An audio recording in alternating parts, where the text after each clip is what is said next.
Most Wanted. April 14th, 1865, Washington, D.C. A play has begun at Ford's Theater. Behind the scenes, an assassin stalks his victim.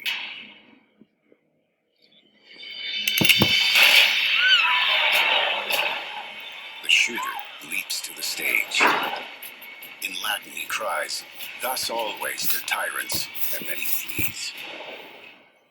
By morning, President Abraham Lincoln is dead.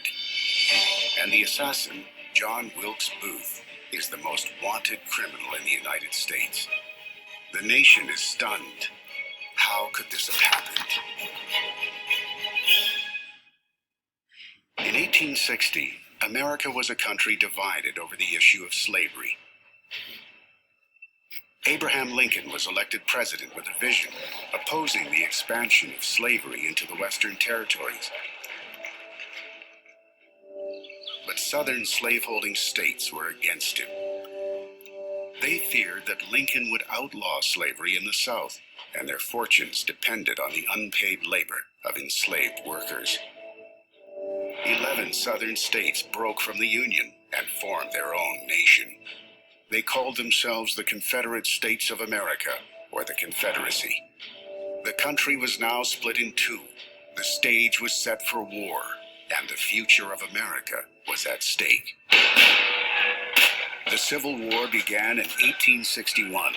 Over 3 million Union and Confederate soldiers joined the fight on American battlefields.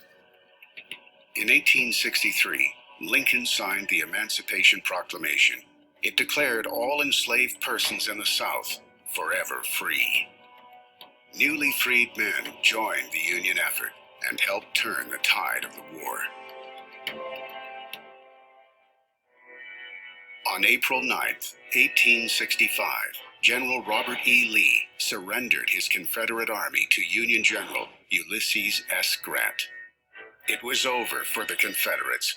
The end of the war would soon follow. But some Confederates and their supporters could not accept the defeat. They wanted revenge. John Wilkes Booth, one of the country's most famous stage actors, was one of them. Booth believed he could avenge the South by killing Lincoln. And now it was done. The President of the United States was dead, and the killer had escaped, launching one of the biggest manhunts in history. The hunt for Lincoln's killer had begun.